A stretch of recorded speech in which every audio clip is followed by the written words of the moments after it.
고통은 피할 수 없는 삶의 일부입니다. 우리는 살아가면서 원하지 않는 고통을 마주하게 됩니다. 그것은 예고 없이 찾아오고 때로는 삶의 가장 연약한 틈을 파고듭니다. 대부분의 사람들은 고통이 닥쳐올 때 본능적으로 저항합니다. 왜 나에게 이런 일이 생겼는가? 어떻게 하면 이 고통에서 벗어날 수 있을까? 끊임없이 묻고 두려워하며 버티려 합니다. 하지만 아이러니하게도 그런 저항이 오히려 고통을 더 깊고 오래 지속되게 만듭니다. 고통은 도망친다고 사라지지 않으며 외면한다고 약해지지 않습니다. 그렇다면 질문의 방향을 바꿔야 할 때입니다. 우리는 고통 자체를 완전히 없앨 수는 없는 존재입니다. 그렇다면 그 고통을 마주하는 방식, 즉 고통을 선택하는 것은 가능하지 않을까요? 스토아 철학은 바로 이 지점에서 조용하지만 깊은 통찰을 제시합니다. 고통은 피할 수 없지만 어떻게 고통을 받아들이고 해석할 것인지는 우리에게 달려 있다고 말입니다. 그것이 스토아 철학이 우리에게 건네는 조용한 선언이며 삶을 조금 더 담담하고 단단하게 살아가기 위한 출발점입니다. 고통은 단순히 외부에서 오는 물리적 자극이나 상황 자체가 아닙니다. 진짜 고통은 그 자극에 대해 우리가 어떤 의미를 부여하느냐에 따라 생겨납니다. 다시 말해, 고통의 본질은 사건 그 자체보다 그 사건을 바라보는 우리의 해석과 판단에 달려 있는 것입니다. 이 점을 스토아 철학자 에픽테토스는 이렇게 표현했습니다. 사람을 괴롭히는 것은 사건이 아니라 그 사건에 대한 우리의 판단이다. 그가 말한 이 문장은 단순한 문장이 아닙니다. 우리 삶의 태도 전체를 바꾸는 철학적 선언입니다. 한번 곰곰이 생각해 보십시오. 같은 이별을 겪고도 어떤 사람은 완전히 무너지고 어떤 사람은 그 과정을 통해 더 단단해집니다. 같은 실패를 겪고도 어떤 사람은 모든 것을 포기하지만 또 어떤 사람은 그 안에서 인생의 교훈을 발견하고 한 단계 성장합니다. 이처럼 고통의 강도는 객관적 현실에서 비롯되는 것이 아니라 그 고통을 어떻게 해석하느냐, 그리고 그 상황을 어떻게 받아들이느냐에 따라 달라집니다. 스토아 철학자들은 고통을 절대 피하거나 저주해야 할 적으로 보지 않았습니다. 오히려 고통을 삶이라는 학교에서 가장 유능한 교사로 받아들였습니다. 그들은 말합니다. 이 고통은 왜 나에게 왔는가가 아니라 이 고통은 나에게 무엇을 가르치려 하는가? 라고 질문하라고 말입니다. 그들은 고통을 통해 인간이 더 깊어지고 더 강인해지며 더 지혜롭게 변해간다고 보았습니다. 그러므로 스토아 철학의 길을 걷는다는 것은 단지 감정을 억제하는 훈련이 아니라 고통을 해석하고 전환하는 능력을 기르는 과정이기도 합니다. 이것이 바로 우리가 고통 앞에서 무너지는 대신 고통을 선택하고 다스릴 수 있는 길로 나아가는 첫걸음입니다. 고통의 본질이 해석에 있다면 우리의 감정 또한 그 연장선 위에 있습니다. 우리는 살아가면서 다양한 감정을 경험합니다. 분노, 억울함, 슬픔, 두려움. 이런 감정들은 대부분 반사적으로 터져 나옵니다. 누군가의 말 한마디, 예기치 못한 사건, 혹은 마음 깊은 곳의 상처 하나가 순간적으로 감정의 폭발을 일으킵니다. 우리는 그런 감정에 휩쓸리고 그 감정의 노예가 된 채 행동하고 말합니다. 하지만 스토아 철학은 이 지점에서 멈추지 않습니다. 인간은 반응하는 존재가 아니라 선택하는 존재다. 이 말은 단순한 철학적 이상이 아니라 인간의 주체성에 대한 가장 근본적인 선언입니다. 감정은 들불과도 같습니다. 불신은 자연스러울 수 있습니다. 감정을 느끼는 것 자체는 결코 잘못이 아닙니다. 오히려 감정은 인간이 가진 중요한 신호 체계이기도 합니다. 하지만 그 불을 방치하고 내버려 두면 들판을 삼키고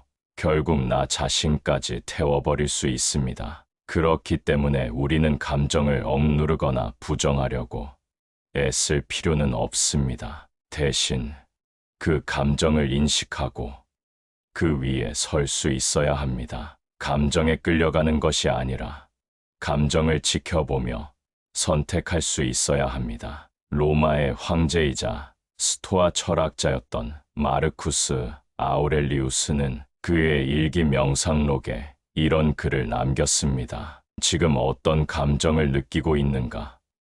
그 감정은 너에게 도움이 되는가? 그 감정을 선택할 것인가? 아니면 흘려보낼 것인가? 그는 권력의 정점에 있었지만 동시에 내면의 감정과 끊임없이 싸우며 자신을 통제하려 했습니다. 이것이야말로 진정한 힘이 아닐까요? 이 질문을 매일 스스로에게 던져보십시오. 지금 내가 느끼는 이 감정은 어디서 온 것인지, 그리고 나는 그것을 붙들 것인지, 아니면 흘려보낼 것인지를. 삶은 단지 일어나는 사건들로 구성되지 않습니다. 그것은 우리가 무엇에 반응하고 무엇을 선택하며 어떤 방향으로 나아가는가에 따라 달라집니다. 반응으로 채워진 삶은 외부에 의해 휘둘리는 삶이지만 선택으로 채워진 삶은 내면에서부터 우러나는 주체적인 삶입니다. 스토아는 바로 그 삶을 향해 나아가라고 조용히 그러나 단호하게 우리에게 말하고 있습니다. 고통이 감정의 영역에서 우리를 흔들어 놓는다면 상실은 존재 자체를 시험합니다. 우리는 매일 크고 작은 것들을 잃으며 살아갑니다. 관계가 끊어지기도 하고 건강이 무너지기도 하며 어떤 날은 믿었던 사람에게 실망하기도 합니다. 그것은 단순한 사건이 아니라 존재의 일부가 떨어져 나가는 경험처럼 느껴집니다. 그리고 바로 그때 삶은 우리에게 조용히 묻습니다. 이제 너는 어떻게 할 것인가? 스토아 철학은 그 질문에 대한 매우 단호한 대답을 준비해 둡니다. 고통은 통제할 수 없습니다. 그러나 그 고통을 대하는 태도는 언제나 당신의 선택입니다. 기원전 4세기 키프로스 섬의 한 젊은 상인 제노는 배에 실은 모든 재산을 실은 채 바다로 향했습니다. 그러나 갑작스러운 폭풍이 배를 덮쳤고 그는 전 재산을 잃은 채 나락으로 떨어졌습니다. 누군가에게는 그것이 끝이었겠지만 제노는 달랐습니다. 그는 이렇게 말했습니다. 나는 오늘 처음으로 무엇이 진짜 나의 것인지 알게 되었다. 이 말은 단순한 위로가 아닙니다. 그것은 상실을 통해 얻은 통찰입니다. 우리 삶에서 재산이, 명예가, 관계가, 심지어는 신체의 일부마저 사라질 수 있습니다. 하지만 그 모든 외부의 것들이 제거된 뒤에도 남아있는 무언가가 있습니다. 그것은 바로 자기 자신입니다. 그리고 스토아 철학은 바로 그 지점에서 출발합니다. 남아있는 나를 어떻게 바라볼 것인가? 그 나를 어떤 방향으로 이끌어갈 것인가? 그것이 이 철학의 본질입니다. 에픽테토스는 노예의 신분으로 태어났고 육체의 고통과 사회적 억압 속에서 살아야 했습니다. 하지만 그는 말했습니다. 외부의 것은 당신의 것이 아니다. 당신의 진짜 자산은 당신의 선택이다. 우리는 인생에서 반드시 상실을 경험합니다. 그것은 예정된 현실입니다. 건강을 잃기도 하고 소중한 사람과의 신뢰가 무너질 때도 있습니다. 때로는 한 번뿐인 기회를 놓치기도 하지요. 하지만 그때 우리는 두 가지의 길 중 하나를 선택할 수 있습니다. 하나는 잃은 것에만 집중하며 스스로를 소모하는 길, 다른 하나는 아직 남아있는 것을 발견하고 그것을 최대한 활용하는 길. 스토아는 후자의 길을 말합니다. 너는 무엇을 잃었는가가 아니라 지금 무엇이 남아있는가라고 질문하라. 그리고 그 남은 것을 가지고 살아가라. 그것이 진정한 회복이며 고통을 내 편으로 만드는 시작입니다. 삶이 우리에게 던지는 고통과 상실은 불가피합니다. 그리고 우리는 그 앞에서 좌절하거나 스스로를 다잡고 다시 일어섭니다. 하지만 그 모든 과정 속에서 진짜 중요한 질문이 있습니다. 내가 정말로 통제할 수 있는 것은 무엇인가? 스토아 철학은 이 질문에 냉정하고도 분명하게 답합니다. 당신은 세상을 통제할 수 없습니다. 하지만 자신은 통제할 수 있습니다. 스토아 철학자들은 현실을 외면하지 않았습니다. 오히려 그 누구보다도 현실을 날카롭게 직시했습니다. 당신이 아무리 분노하고 슬퍼하고 애써도 날씨는 바뀌지 않을 것입니다. 누군가의 말과 행동도 당신의 뜻대로 조정되지 않습니다. 이미 지나가 버린 과거 역시 아무리 후회해도 되돌릴 수 없습니다. 그리고 미래는 아무리 준비한다 해도 완벽히 예측할 수 없습니다. 그렇다면 우리는 왜 여전히 그런 것들에 매달리는 걸까요? 왜 우리가 바꿀 수 없는 것에 에너지를 쏟으며 스스로를 소진시키는 걸까요? 바로 여기서 스토아 철학은 강력한 통찰을 던집니다. 지금 이 순간, 당신이 진짜로 바꿀 수 있는 것은 무엇입니까? 그 답은 늘 한 가지로 귀결됩니다. 바로 자기 자신입니다. 나의 생각, 나의 말, 나의 선택, 나의 행동, 이 네 가지는 어떤 상황 속에서도 내가 통제할 수 있는 영역입니다. 스토아 철학이 말하는 진정한 용기란 통제할 수 없는 것을 인정하고 놓아주는 것입니다. 그리고 동시에 통제할 수 있는 것에 집중하고 책임지는 것입니다. 마르쿠스 아우렐리우스는 명상록에서 이렇게 기록합니다. 세상은 내가 원하는 대로 돌아가지 않는다. 하지만 너 자신은 언제든 내가 선택할 수 있다. 우리는 매일 선택의 기로에 섭니다. 분노할 것인가? 참을 것인가? 과거를 붙잡을 것인가? 현재를 살아갈 것인가? 타인을 탓할 것인가? 스스로를 다스릴 것인가? 그리고 이 선택들이 모여 결국 우리의 삶을 만듭니다. 자유로운 사람은 외부 상황에 휘둘리지 않습니다. 그는 자신이 통제할 수 없는 것을 집착하지 않기에 무너지지 않고 흔들리지 않으며 고요한 중심을 지켜냅니다. 진짜 용기란 모든 것을 움켜쥐려는 것이 아닙니다. 진짜 용기란 내가 쥘 수 없는 것을 놓아주는 결단에서 시작됩니다. 그리고 그 빈손으로 내가 진짜로 다룰 수 있는 것을 선택하는 데 있습니다. 그러므로 오늘 나 자신에게 이렇게 물어보아야 합니다. 나는 지금 무엇에 집중하고 있는가? 그것은 내가 통제할 수 있는 것인가?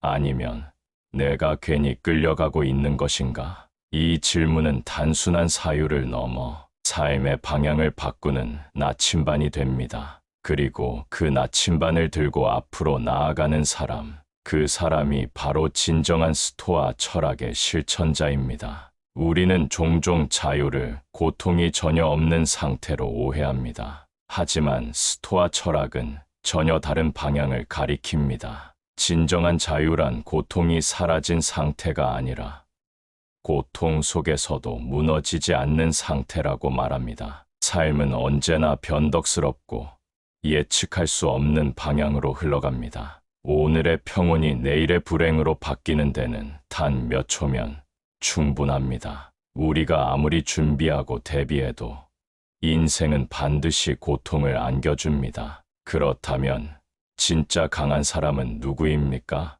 고통이 없는 사람입니까? 아니면 고통 앞에서 무너지지 않는 사람입니까? 스토아 철학은 후자를 택합니다. 고통은 도망쳐야 할 대상이 아니라 마주해야 할 대상이다. 그리고 때로는 그 고통을 초월함으로써 진짜 나로 나아갈 수 있다고 이야기합니다. 에픽테토스는 노예로 태어나 온갖 고통을 겪었지만 그는 그 안에서 자유를 배웠습니다. 고통을 감내하는 법을 배운 사람은 누구에게도 종속되지 않는다. 고통을 감내하는 능력은 단지 인내심의 문제가 아닙니다. 그것은 내면의 힘을 키우는 과정이며 삶이 나를 흔들어 놓을 때조차도 중심을 지킬 수 있는 훈련입니다. 고통과 함께 걷는다는 것은 스스로에게 이렇게 말하는 것입니다. 나는 이것을 피하지 않겠다. 나는 이것을 이겨내겠다.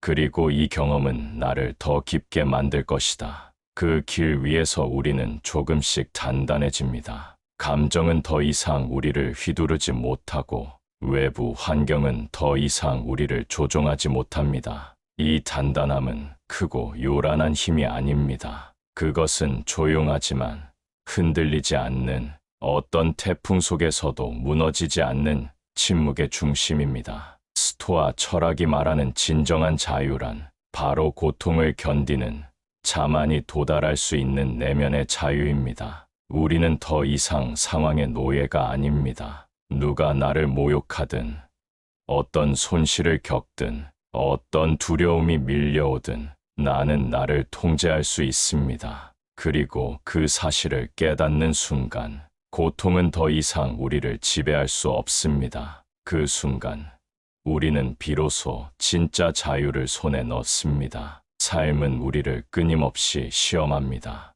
때로는 이유 없이, 때로는 같은 아픔을 반복하며 다가옵니다. 하지만 우리는 언제나 선택할 수 있습니다. 그 고통을 어떻게 해석할지, 그 고통 속에서 어떤 태도로 버틸지, 그리고 그 고통 이후 어떤 삶을 살아갈지를. 스토아 철학은 이렇게 말합니다. 삶이 무너질 때 스스로를 다시 세울 수 있는 자가 되어라. 그러니 이제 당신에게 조용히 묻습니다. 지금 당신을 괴롭히는 그 고통은 과연 당신에게 무엇을 가르치고 있습니까? 그리고 그 고통 속에서도 당신은 어떤 삶을 선택하시겠습니까?